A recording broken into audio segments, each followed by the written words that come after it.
नमस्कार सर्वांना. श्री स्वामी समर्थ. दिगंबरा दिगंबरा श्रीपाद वल्लभ दिगंबरा. तुमचं सगळ्यांचं आपल्या स्वामी सहित सेवा या चॅनलमध्ये स्वागत आहे. एक विनंती आहे की प्लीज आपल्या चॅनलला सबस्क्राईब करा, म्हणजे सगळे नवीन व्हिडिओज तुम्हाला पाहायला मिळतील. आणि कमेंट बॉक्समध्ये श्री स्वामी समर्थ लिहायला विसरू नका. तर बघा, आता सगळ्यांनाच माहिती आहे की 9 एप्रिलला गुढीपाडवा आहे आणि त्या दिवसापासून चैत्र नवरात्र पण चालू होत आहे. तर चैत्र नवरात्र म्हणजे काय ते आपण आज या व्हिडिओमध्ये बघणार आहे. आणि मग उद्यापासून सगळे व्हिडिओज येतील की काय सेवा करायची आहे, काय काय करायचं आहे ते उद्यापासून तुम्हाला व्हिडिओमध्ये बघायला मिळेल. तर ह्या व्हिडिओमध्ये चैत्र नवरात्र आपण का साजरी करतो, कुठल्या देवीच्या रूपांची पूजा केली जाते, मुहूर्त त्या दिवशी किती वाजता आहे, हे सगळ्या गोष्टी आज आपण या व्हिडिओमध्ये बघणार आहोत. त्यामुळे व्हिडिओ पूर्ण बघा आणि स्किप करू नका. तर ह्या नवरात्रीला बघा, चैत्र नवरात्र आता 9 एप्रिलला सुरू होणार आहे. तर या नवरात्रीला सर्वार्थ सिद्धियोग, अमृत सिद्धियोग हा तयार होत आहे. आणि 3.5 मुहूर्तापैकी एक मुहूर्त तो म्हणजे गुढीपाडव्याचा सुद्धा मुहूर्त आहे आणि त्या दिवशी गुढीपाडवासुद्धा आहे. आणि नवरात्र पण चालू होत आहे. आणि असं म्हणतात ना की सोने पे सुहागा, त्या दिवशी मंगळवार पण आहे. सो अशा या सगळ्या शुभयोगांवर आपण आता काय काय करायचं आहे ते आपण पुढे बघणार आहोत. तर बघा, चैत्र नवरात्र हा एक शुभ सण असा 9 दिवसांचा मानला गेला आहे. आणि हा एक 9 दिवसांचा मोठा सण आहे. तो खूप मोठ्या उत्साहाने आणि भक्तिभावाने साजरा केला जातो. या 9 दिवसांमध्ये आई भगवतीची आणि आई भगवतीच्या वेगवेगळ्या रूपांची 9 रूपांची पूजा केली जाते. हिंदू धर्मामध्ये नवरात्री ह्या वर्षातनं 4 येतात. एक असते ती शारदीय नवरात्र, एक चैत्र नवरात्र आणि 2 गुप्त नवरात्री येतात. चैत्र महिन्यात येणारी नवरात्री विशेष महत्त्वाची आहे. चैत्र नवरात्री हे चैत्र महिन्याच्या शुक्ल पक्षात येते आणि ह्या सणाला वसंत नवरात्री असेही म्हणतात. या नवरात्रीच्या दरम्यान खूप लोक कलश स्थापनासुद्धा करतात.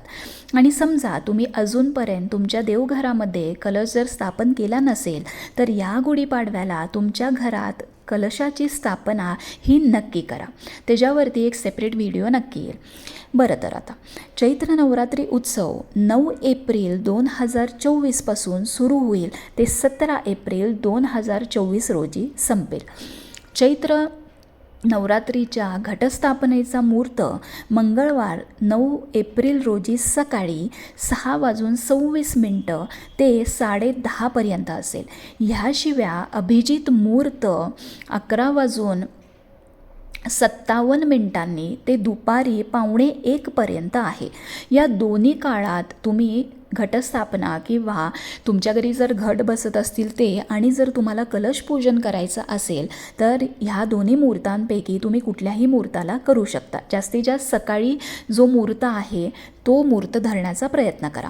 तर ह्या वेळेला क्रोधी नाम संवत्सर हे ह्या वर्षी सुरू होणार आहे. तर दुर्गा मातेचे 9 रूपांची ह्या 9 दिवसांमध्ये सेवा आणि पूजा केली जाते. ते कोणकोणते आहे ते आपण आता पाहूया. तर पहिली शैलपुत्री माता, ब्रह्मचारिणी माता, चंद्रघंटा माता, कुष्मांड माता, स्कंद माता, कात्यायनी माता, कालरात्री माता, महागौरी माता आणि सिद्धिदात्री माता, ह्या 9 रूपांची पूजा आणि भक्ती केली जाते. तर ह्या वर्षी दुर्गा देवीचे वाहन हे घोडा असून ती घोड्यावर स्वार होऊन येत आहे. या शुभ काळात दुर्गा देवी घोड्यावर स्वार होऊन आल्यास त्याला चत्रभांगे स्तुरंगम असं म्हटलं जातं. तर बघा, या 9 दिवसांमध्ये आपण आई भगवतीची, आपल्या कुलदेवीची आपण भरपूर आणि खूप सेवा करायची आहे.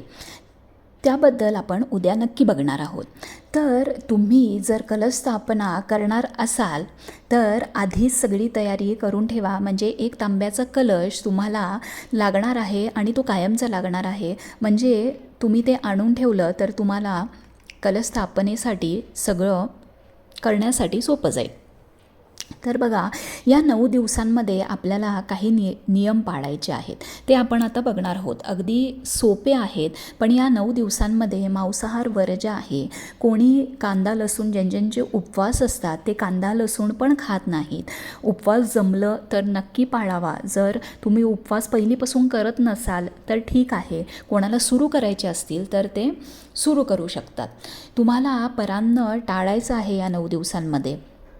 ब्रह्मचर्य पाळायचं आहे. घरामध्ये शुचिर्भूतता जेवढी जमेल तेवढी ठेवायची आहे. वातावरण प्रसन्न ठेवायचं आहे. दररोज गोमूत्र घालायचं आहे. हळदीचं लेपन करायचं आहे. दररोज तुम्हाला संध्याकाळी उंबऱ्याच्या बाहेर लक्ष्मीसाठी, देवीसाठी दिवा लावायचा आहे. आणि घरावरती ओम म्हणजे मेन डोरवरती ओम किंवा स्वस्तिक हे नक्की काढायचं आहे. तर या 9 दिवसांमध्ये जेवढं होईल तेवढी आपण आपल्या आई भगवतीची सेवा करून हे नवरात्र आपण साजरं करायचं आहे. काही प्रश्न असतील तर कमेंट बॉक्समध्ये नक्की विचारा. श्री स्वामी समर्थ.